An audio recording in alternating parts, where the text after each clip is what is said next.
kaup Sheikhs Mohammeds Al Thanis á rúmlega 5% hluti í Kaupþingi rétt fyrir hrun voru að stofni til blekking. Þetta niðurstaða Hæstaréttar. Bankastjórinn, stjórnarformaðurinn, einn stærsti hluthafi bankans og yfirmaður Kaupþings í Luxembourg hlutu í dag þunga fangelsisdóma fyrir sýndarviðskipti og umboðssvik. 2 vikum fyrir bankahrunið sendi Kaupþing, stærsti banki landsins, frá sér fréttatilkynningu að félag í óbeinni eigu Sheikhs Mohammeds Al Thanis, auðugs kaupsýslumanns frá Mið-Austurlöndum, hefði keypt rúmlega 5% hlut í bankanum fyrir tæplega 26 milljarða króna. Ég held að styrki bankan. Það ljóst að það óraunhæft fyrir okkur að sækja mikið meira fjármagn til íslenska fjárfesta. Bankinn orðinn það stór og ef við ætlum að halda áfram vaxta á alþjóðlegum markaði þá verðum við að ná inn alþjóðlega fjárfesta. Í desember 2008 tilkynnti Davíð Oddsson seðlabankastjóri viðskiptin til lögreglu eftir ábendingu sem honum barst. Í janúar 2009 greindi RÚV frá því að yfirvöld hefðu til rannsóknar hvort kaupin hefði verið blekking, enda hefði Kaupþing sjálft selt Al Thani hlutabréfin og lánað fyrir öllu kaupverðinu. Ákæra var gefin út rúmum 3 árum síðar. Forstjóri Kaupþings, stjórnarformaður og yfirmaður bankans í Luxembourg hlutu þunga dóma í héraði ásamt stór hluthafanum Ólafi Ólafssyni í Samskipum. Kaupin fóru fram með flókinni fléttu innlendra sem erlendra félaga. Hæstiréttur segir: á þeirri mynd sem viðskiptin tóku í raun á sig getur engin önnur skýring verið en sú að með henni hafi átt að dylja að ákærði Ólafur stæði að baki þeim að helmingi, bæði að því varðar fjárframlög til þeirra og væntinga arð af þeim. Lánveitingarnar sem Hreiðar, Sigurður og Magnús eru dæmdir fyrir segir Hæstiréttur. Háttsemi ákærðu fól í sér alvarlegt trúnaðarbrot gagnvart stóru almenningshlutafélagi og leiddi til stórfellds fjártjóns.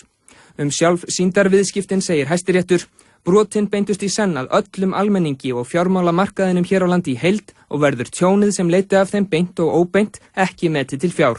Þessi brot voru stórum alvarlegri en nokkur dæmi verða fundin í íslenskri dómaframkvæmd varðandi efnahagsbrot. Brotin voru þaulskipulögð, drýgð af einbeittum ásetningi og eindæma ófyrirleitni og skeytingarleysi. Hreiðar fékk 5,5 árs fangelsi, Sigurður 4 ára fangelsi og Ólafur og Magnús báðir 4,5 árs fangelsi.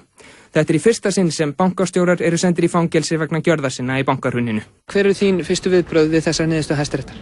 Þetta bara í samræmi við það sem lagt var upp með í þessu máli og það var þyngd refsinga á 2 ákærðu, Magnús og Ólaf eins og krafist var hér í Hæstarétti.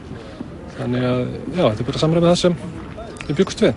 Þannig að þú ert sáttur við niðurstöðuna? Já, auðvitað búin eftir að lesa forsendum dómsins en sáttur við niðurstöðuna, já. Þessi þunga refsing, hvernig metur hana? Já, brotið var mjög alvarlegt, þannig að refsingin í samræmi við það. Og við erum með Sigurð Einarsson á línunni frá Lundúnum og við ætlum að ræða við hann hér eftir augnablik, en fyrst ætlum við að spyrja Tryggva aðeins nánar þessa dóma. Hvað segja þessi dómar alvarleika brotanum? Já, það felst kannski í þessum orðum Hæstaréttar sem vorum að hlusta á hérna áðan. Það mjög óvenjulegt að dómarar taki svona sterkt til orða og þeir segja þarna að þetta fordæmalaust, það engin fordæmi fyrir svona brotum og svo verðum við náttúrulega að líta til stöðu þessara manna. Þeir voru þarna yfirmenn og hluthafar í stærsta banka á Íslandi og fólk á að geta treyst bönkunum sínum. En alvarleikinn fyrir íslenskt viðskiptalíf og almenning? Já, það rauninni þá hækkuðu hlutabréfin í Kaupþingi strax við þessi viðskipti. Margir fóru hreinlega bara út í banka og keyptu hlutabréf í bankanum því að þeir sáu þarna hafði vellauðugur maður frá Mið-Austurlöndum keypt hlutabréf, stóran hlut í bankanum og ég þekki persónulega dæmi fólk sem bara fór þarna út í banka og setti sparnaði sinn í þetta því að það treysti því að þarna væri banki sem það gæti treyst á. Sigurður Einarsson, þú ert á línunni frá Lundúnum. Já, ég hér á línunni. Hvað segir þú lýstir yfir sakleysiðin í viðtali við Stöð 2 áðan, en þegar þú heyrir svona, það segir hér í dómnum. Má ég segja það? Já, gjör svo vel. Já, takk fyrir. Ég verð að segja það er alveg ótrúlegt að Hæstiréttur komin að þessari niðurstöðu sem nú og ég verð að segja það að hér verið að dæma fólk fyrir það sem það var en ekki hvað það gerði. Og ef ég maður útskýra það nánar á þess að það ekki orðið að mér, að ég veit að það alltaf svona Já, við höfum stuttan tíma. Já, ég hef stuttan tíma. En málið er það að hér er að ræða málefni og í raun verið að tala það að menn hafi gert eitthvað sem ekki sé löglegt.